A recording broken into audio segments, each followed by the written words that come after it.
Halo adik-adik, jumpa lagi dengan saya Kak Tami.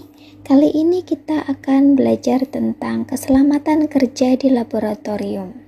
Sebelumnya kita akan membahas tentang tata tertib di laboratorium.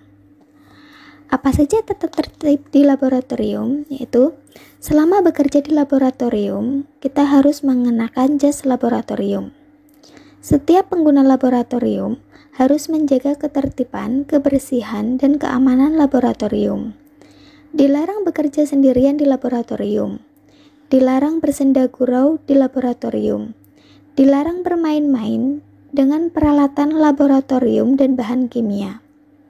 Sebelum bekerja di laboratorium, siapkan buku kerja dan alat tulis. Pelajari dengan seksama jenis percobaan, jenis bahan, jenis peralatan, dan cara membuang limbah sisa percobaan. Dilarang makan, minum, dan merokok di dalam laboratorium. Jagalah kebersihan meja percobaan. Setiap praktikan harus mencatat semua kegiatan dengan selengkap-lengkapnya. Menggunakan peralatan kerja khusus seperti kacamata pengaman untuk melindungi mata. Dilarang memakai sendal atau sepatu terbuka atau sepatu berhak tinggi. Biasakan mencuci tangan dengan sabun dan air bersih, terutama setelah melakukan percobaan.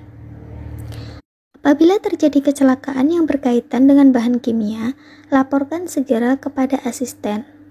Matikan keran air dan aliran listrik sebelum meninggalkan laboratorium.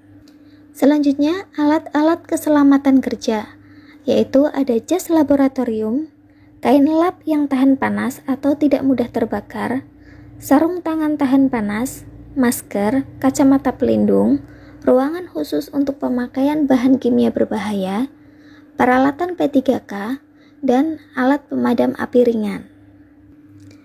Selanjutnya yaitu alat-alat laboratorium dan fungsinya. Di sini ada gambar gelas ukur. Fungsinya yaitu untuk mengukur volume zat cair.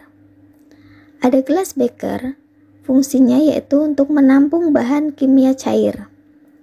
Selanjutnya ada pipet, fungsinya yaitu untuk mengambil bahan kimia yang berupa cairan.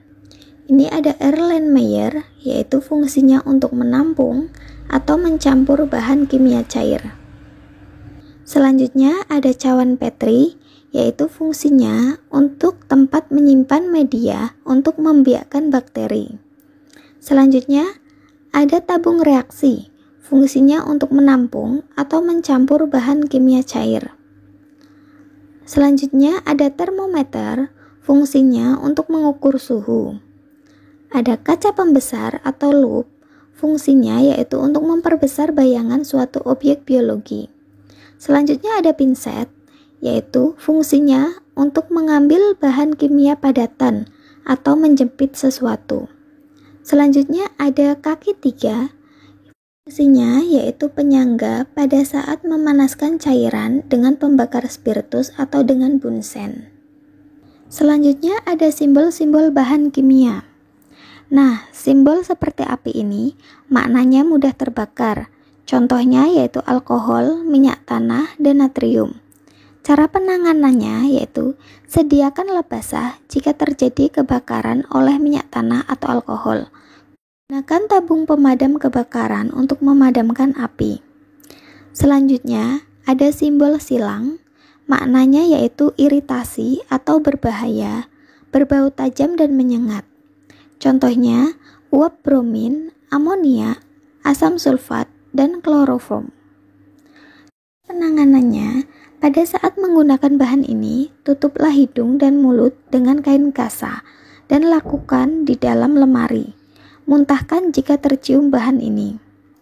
Selanjutnya ada gambar seperti ledakan, yaitu maknanya mudah meledak. Contohnya yaitu campuran hidrogen dan oksigen. Cara penanganannya yaitu disimpan di tempat lembab dan hindari benturan dan api. Selanjutnya ada gambar tengkorak, ini maknanya beracun atau toksik. Contohnya yaitu merkuri, sianida, gas klorin, dan karbon tetraklorida. Penanganannya yaitu Jika terhirup atau tertelan, segera muntahkan. Konsumsi susu setelah eksperimen dengan bahan-bahan bertanda ini. Selanjutnya ada gambar seperti kipas, yaitu maknanya radioaktif. Contohnya yaitu uranium dan plutonium. Cara penanganannya yaitu hindari berdekatan dengan sumber radiasi. Selanjutnya yaitu peranan biologi. Mempelajari biologi diantaranya bermanfaat dalam bidang pertanian, peternakan, kedokteran, kesehatan, industri, farmasi, dan lingkungan. Berikut ini beberapa sumbangan biologi bagi kesejahteraan manusia. Antara lain, membantu menemukan dan mengembangkan berbagai bahan makanan, pakaian, peralatan, dan energi sehingga dapat menghindarkan manusia dari krisis pangan dan energi. Membantu mengidentifikasi penyebab berbagai penyakit pada manusia, hewan, dan tumbuhan, beserta cara penanggulanginya.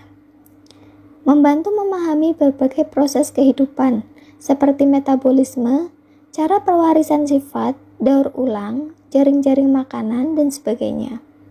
Membantu mengkaji permasalahan lingkungan dan upaya-upaya untuk melestarikan lingkungan hidup.